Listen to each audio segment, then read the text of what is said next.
So hello everyone, once again I welcome you all to my YouTube channel. तो मैं आप सबका अपने यूट्यूब चैनल बहुत बहुत स्वागत करता हूं। तो जैसा आपको पता है, हमने यूपीएससी को टारगेट लेके अपनी गवर्नमेंट सर्विसेज की प्रिपरेशन के लिए ये चैनल बनाया हुआ है।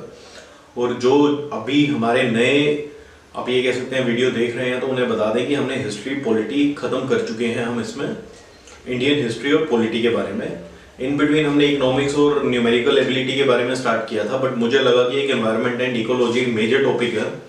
और जैसा आप सबको पता है, इस साल का यूपीएससी आने वाला ही है, एक महीना ही रह गया, ऑलमोस्ट एक महीना भी नहीं, कुछ दिन ही रह गया। तो मैंने कहा हम इतने में एनवायरनमेंट एंड इकोलॉजी के बारे में पढ़ सकते हैं। अब एनवायरनमेंट एंड इकोलॉजी के बारे में आप सबको पता होगा कि Indian IAS, IES and IFS, Indian forest services, इन दोनों का जो प्री का एग्जाम है वो कॉमन रहता है। तो वो कॉमन होने की वजह से एनवायरनमेंट इकोलॉजी अपने आप में काफी इंपॉर्टेंट चैप्टर हो जाता है for pre point of view. Understood?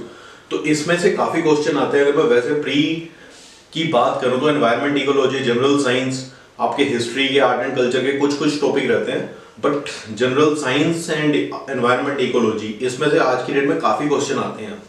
तो मेरा था कि हम एक बार इसके बारे में बेसिक की बात कर ले, ताकि आपके माइंड में एक आइडिया बने कि एनवायरनमेंट एंड इकोलॉजी होता क्या है। अंडरस्टूड? तो चलिए स्टार्ट। तो फर्स्ट ऑफ ऑल मैं इकोलॉजी की बात करूंगा। तो इकोलॉजी बेसिकली होता क्या है?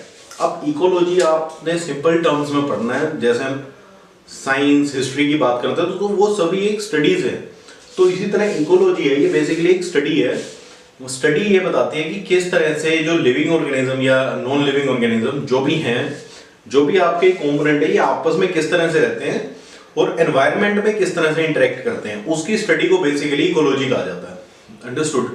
आप ये कह सकते हैं कि पृथ्वी के ऊपर रहने के लिए आदमी किस तरह बिहेव करता है आपस में, आदमी आदमी के साथ और आदमी नेचर के साथ। अंडरस्टूड? उसकी स्टडी को इकोलॉजी कहा जाता है, सिंपल डेफिनेशन में, और कुछ नहीं है। अंडरस्टूड? तो अगर मैं डेफिनेशन की बात करूं तो scientific study of relationship of living organism with each other and with environment, उसे कहते हैं इकोलॉजी। मींस एक डॉग है और एक कैट है। अब डॉग काफी होंगे, कैट काफी होंगे। तो डॉग का आपस में क्या इंटरेक्शन है, वो कैसे इंटरेक्ट करते हैं, है ना? पॉपुलेशन ब्रीड करते हैं, पॉपुलेशन बढ़ती है, और उनका एनवायरनमेंट उनमें कैट होगी, बुल हो गया, लॉयन हो गया, ह्यूमंस हो गए, वो सभी एनवायरनमेंट के अदर पार्ट्स हैं। तो वो आपस में किस तरह एनवायरनमेंट के अदर ऑर्गेनिजम्स की तरह किस तरह रिएक्ट करते हैं, उसकी स्टडी को इकोलॉजी कहा जाता है। अंडरस्टूड? सिंपल डेफिनेशन है और कुछ नहीं है। तो इकोलॉजी के बारे में तो ये हो गया कि स्टडी बताती है लिविंग ऑर्गेनिजम्स की। एनवायरनमेंट क्या होता है? एनवायरनमेंट की बहुत अच्छी डेफिनेशन है कि sum total of living plus non living. जैसे यहाँ पे लिविंग हो गई, नॉन लिविंग इसमें क्या होंगे, ट्रीज हो गए, नेचर हो गया, आपका विंड हो गया, एनर्जी फ्लो हो गया। तो sum total of living plus non living, इनके इन्फ्लुएंस, इनके इवेंट ऑफ अकरेंस, ये किस तरह आपके ऑर्गेनिज्म को ये कह सकते हैं इफेक्ट करते हैं। अंडरस्टूड? कि एवरीथिंग दैट सराउंड्स और affect an organism during its life time is known as environment. कि ये एक ऑर्गेनिज्म की लाइफ टाइम में जितनी भी चीजें इंपैक्ट करती हैं उसकी लाइफ को, वो सभी एनवायरनमेंट में आती हैं। ओके? अब वो कैसे हो सकता है? गर्मी आ रही है, सर्दी आ रही है, भूख लग रही है, माइग्रेशन हो रही है किसी अदर स्पीशीज की वजह से, ब्रीडिंग हो रही है, एक नया डेवलप हो रहा है। तो ये सभी एनवायरनमेंट है। कि अगर एक आदमी की बात करूं मैं, तो इसके पैदा होने से डेथ तक जो भी उसके साथ सराउंडिंग होती हैं, जो भी उसके साथ घटनाएं घटती हैं, वो उस सभी चीजों के घटना के एरिया को एनवायरनमेंट कहा जाता है। वो किस एनवायरनमेंट में पड़ा हुआ है, जैसे हम कहते हैं ह्यूमन। अंडरस्टूड? तो इकोलॉजी स्टडी होती है और एनवायरनमेंट की, उस लिविंग और इकोलॉजी और एनवायरनमेंट का पढ़ लिया। तो अभी सबसे बाद में जो सबसे अच्छी चीज स्टार्ट होती है वो होती है level of organisation. Understood? Level of organisation आप सबने पढ़ा होगा, बट मैं आपको वैसे बता दूं कि ऑर्गेनाइजेशन जैसे हम समझते हैं, तो ऑर्गेनाइजेशन एक ग्रुप की बात होती है ना? किसी भी ऑर्गेनाइजेशन में आप काम करते हैं, कहीं पढ़ते हैं, कोई आपकी ऑर्गेनाइजेशन बनी हुई है, तो उसमें काफी लोग होते हैं। तो ये ऑर्गेनाइजेशन बेसिकली एनवायरनमेंट की बात करता है कि एनवायरनमेंट में किस तरह से ऑर्गेनाइजेशन होती है। अंडरस्टूड? तो सबसे पहले बात आती है इंडिविजुअल की। अब एक फर्स्ट पहली ऑर्गेनाइजेशन होती है, एक आदमी अकेला है, मीन्स एक डॉग अकेला है। ओके? तो वो अकेला कैसे फंक्शन करेगा, कैसे अपने आप को रहने के लिए एक्ट करेगा, कहाँ कहाँ जाएगा, क्या क्या दिनचर्या उसकी रहेगी, वो हो गया इंडिविजुअल। फिर बात आती है पॉपुलेशन की। सेम स्पीशी, यहाँ पे अगर एक डॉग है तो यहाँ पे n नंबर ऑफ डॉग्स आ गए। अंडरस्टूड, सेम स्पीशी है बट उनकी क्वांटिटी बढ़ गई, तो वो किस तरह से बिहेव करेंगे एनवायरनमेंट के अंदर, ब्रीड करेंगे, माइग्रेट करेंगे, एक दूसरे के साथ लड़ेंगे, खेलेंगे, क्या करेंगे, वो उनकी आपस की behaviour with respect to environment और with respect to each other, उसे हम कह देते हैं आपका पॉपुलेशन। इंडिविजुअल के बाद आ गया पॉपुलेशन, अंडरस्टूड। पॉपुलेशन के बाद थर्ड टर्म आती है कम्युनिटी। इसमें भी आपके n नंबर ऑफ डॉग्स रहेंगे प्लस दूसरी आपकी कुछ ना कुछ अलग ऑर्गेनिजम्स ऐड ऑन हो जाएगी, इसमें कैट आ जाएगी, अदर ह्यूमंस आ गए, कुछ भी आ गया, तो उसे हम कह देते हैं कम्युनिटी, अंडरस्टूड। ये जो तीन चीजें हैं ये बेसिकली आपकी ऑर्गेनिजम्स की बात होगी, ये चीजें आपकी एनवायरनमेंट की बात है। इकोसिस्टम आ गया, physical environment for interaction, means इनके इंटरेक्शन के लिए जो फिजिकल एनवायरनमेंट रहेगा उसे हम कहते हैं इकोसिस्टम, अंडरस्टूड। इकोसिस्टम के बारे में मैं आपको यहां बताऊंगा। उसके बाद आ जाता है इकोसिस्टम का बायोम, कि बायोम का मतलब कि जहां पे रह रहे हैं, अब कैक्टस आपका डेजर्ट में है तो बेसिकली वो उस वहां के बायोम के अकॉर्डिंग है, क्योंकि वहां की जो एनवायरमेंटल कंडीशन है वो वैसी है कि वो चीज आपकी कैक्टस डेजर्ट में ही मिलेगा, कैमल आपका डेजर्ट में ही मिलेगा। These are all part of biome, understood. Environment को हमने डिवाइड कर दिया टेम्परेचर प्रेसिपिटेशन की बेसिस पे, ओके, उसे हम कह देते हैं बायोम। उसके बाद थर्ड लास्ट टर्म आती है बायोस्फीयर।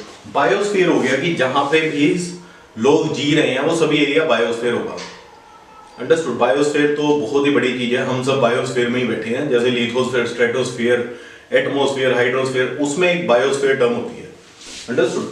अगर मैं इसकी चीज बनाऊं तो इंडिविजुअल ऐसे हो गया, पॉपुलेशन, कम्युनिटी, ऐसे करके, और बायोस्फीयर के अंदर ये सभी आता है, अंडरस्टूड। जैसे बायोस्फीयर रिजर्व भी आप लोगों ने सुना होगा, आज के में national parks, wild life sanctuary, biosphere reserves कुछ हैं, तो बायोस्फीयर के अंदर सब कुछ आ जाता है, ओके।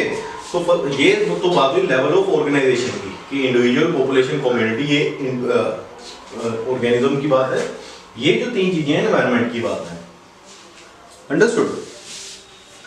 अब हम बात करेंगे इन तीन के बारे में। तो सबसे पहले बात आती है इकोसिस्टम की।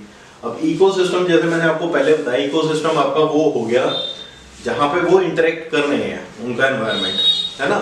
अब इंटरेक्ट कर रहे हैं और ऑर्गेनिजम्स, तो इसको आप दो कैटेगरी में डिवाइड कर सकते हैं इकोसिस्टम को, या तो वो लिविंग होंगे या तो वो नॉन लिविंग होंगे। एबायोटिक है तो नॉन लिविंग है, बायोटिक है तो लिविंग है ना।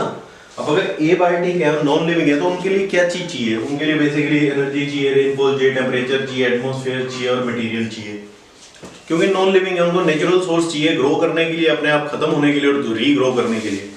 बट जो बायोटिक है उनके लिए प्रॉपर एक आपकी फूड चेन है, फूड चेन में ऑटोट्रोफ, हेटेरोट्रोफ, कार्निवोरस, डीकंपोजर्स, स्कैवेंजर्स, जितने भी हैं, तो ये चीज आपकी डिवाइड करती है इकोसिस्टम को बायोटिक और अबायोटिक में, अंडरस्टूड। इसी के साथ इकोसिस्टम दो कैटेगरी में और डिवाइड होता है। एनवायरनमेंट की, फिजिकल एनवायरनमेंट की बात करें, टेरेस्ट्रियल एंड एक्वेटिक। एक्वेटिक आप सबको पता होगा, पानी की बात करते हैं हम। टेरेस्ट्रियल हो गया, लैंड की बात करते हैं जहाँ पे। तो टेरेस्ट्रियल में आपका ऑन लैंड हो गया, फॉरेस्ट हो गया, ग्रासलैंड्स हो गए, डेजर्ट्स हो गए। एक्वेटिक में वाटर के अंदर हो गया, मेरीन वाटर है, स्लाइन वाटर है या फ्रेश वाटर है, अंडरस्टूड। इनकी अपने इकोसिस्टम के अंदर वो है, बट आज के हम सिर्फ कैटेगराइजेशन की बात कर रहे हैं, अंडरस्टूड। इसके बाद एक टर्म आती है इकोटोन, ये आपसे डायरेक्ट यूपीएससी प्री में पूछ सकते हैं। इकोटोन के बारे में क्या होता है? जैसे आपका एक टेरेस्ट्रियल बाउंड्री है, सडनली उसके आगे आपका सी शुरू हो गया, अंडरस्टूड। यहाँ पे टेरेस्ट्रियल नहीं, यहाँ पे सी शुरू हो गया, तो जो इनका इंटरमीडिएट का लैंड होगा ना, उसको कहते हैं ecotone, understood. The junction of between two और मोर इकोसिस्टम, यहाँ पे आपका लैंड इकोसिस्टम चल रहा है, यहाँ पे लैंड खत्म और यहाँ एक्वेटिक शुरू हो गया, तो ये जो एरिया होगा ना, इसको इकोटोन कह देते हैं। मतलब अगर मैं वेन डायग्राम की बात करूं तो दो इकोसिस्टम के बीच के एरिया को आप इकोटोन कहेंगे, सिंपल। ये डेफिनेशन डायरेक्ट आपकी यूपीएससी में पूछ सकते हैं आपसे, या किसी भी कॉम्पिटिटिव एग्जाम में डायरेक्ट आ सकती है, अंडरस्टूड। इसके बाद आती है बायोम की बात, जो मैंने आपको यहाँ पे बताया था कि distribution of the basis of temperature and precipitation. ये भी आपकी थ्योरेटिकल पार्ट है, जैसे tundra, taiga, savanna, forest, deserts, tropical deciduous forest, tropical evergreen forest, तो ये सब आपके पार्ट ऑफ बायोम, कि इनके अंदर कौन से लिविंग हो गए, फ्लोरा फोना कौन सी है, इसके अंदर फ्लोरा फोना कौन सी है, इसके अंदर फ्लोरा फोना कौन सी है। ये मैंने डिटेल वैसे इंस्टाग्राम पे एक पोस्ट में शेयर किया है, अगर आप देखना चाहें तो आप वहां जाके देख सकते हैं। तो बायोम में सिर्फ यही आता है कि आप एक्सटर्नल एनवायरनमेंट की क्या कंडीशंस है और उनके हिसाब से फ्लोरा फौना कैसे चेंज होती है। अंडरस्टूड। और लास्ट में आता है बायोस्फीयर। बायोस्फीयर वो होता है जहां पे लाइफ एग्जिस्ट करती है, यहाँ पे हम रह रहे हैं। जैसे आपका ये अगर एटमॉस्फेयर है, ये लिथोस्फीयर है, ये हाइड्रोस्फीयर है, तो इन तीनों के कॉमन सेक्शन को हम कह देते हैं बायोस्फीयर, क्योंकि यहाँ पे आपको तीनों चीजें मिल रही हैं। यहाँ पे अगर लिथोस्फीयर नहीं और हाइड्रोस्फीयर नहीं है, आप यहाँ भी नहीं रह सकते। यहाँ पे अगर गैसेज ही नहीं और पानी नहीं है, यहाँ नहीं रह सकते। यहाँ पे सिर्फ पानी ही है तो आप यहाँ नहीं रह सकते। तीनों के क्रॉस सेक्शन एरिया को हम कह देते हैं बायोस्फीयर, जहाँ पे आदमी पैदा हो सकता है या लिविंग ऑर्गेनिज्म रह सकते हैं। अंडरस्टूड। तो ये है हमारा बेसिकली इकोलॉजी एंड एनवायरनमेंट का बेसिक, सिर्फ स्टार्ट करने का, ताकि आपको एक बेसिक पता लगे कि वो टॉपिक किस चीज में डील करता है। अंडरस्टूड। और कुछ जल्दी जल्दी में भी हो सकता है मैंने पढ़ाया हो फ्लो में, बट ये बेसिक है, आप इसको इंटरलिंक कर सकते हैं कि first of all ecology environment की डेफिनेशन आई, डेफिनेशन में आपको एक ब्रॉडर व्यू पता लगा, देन आपने डिवाइड किया ऑर्गेनाइजेशन को कि किस तरह से ऑर्गेनिजम्स आपके ग्रो करते हैं एनवायरनमेंट में, फिर आपने इनको क्लासिफाई किया, फिर आपने इकोसिस्टम, बायोम और बायोस्फीयर के बारे में पढ़ा। अंडरस्टूड। तो इसे एक बार फिर से रिवाइज कीजिएगा ताकि आपके माइंड में अच्छे से बैठे, और हम नेक्स्ट में स्टार्ट करेंगे इकोसिस्टम के बारे में डिटेल कल से। अंडरस्टूड। तो उम्मीद करता हूँ आपको समझ आया होगा, और प्लीज वीडियो को लाइक कीजिए, शेयर कीजिए, चैनल को सब्सक्राइब करना मत भूलिए। इन दी एंड थैंक यू एंड जय हिंद।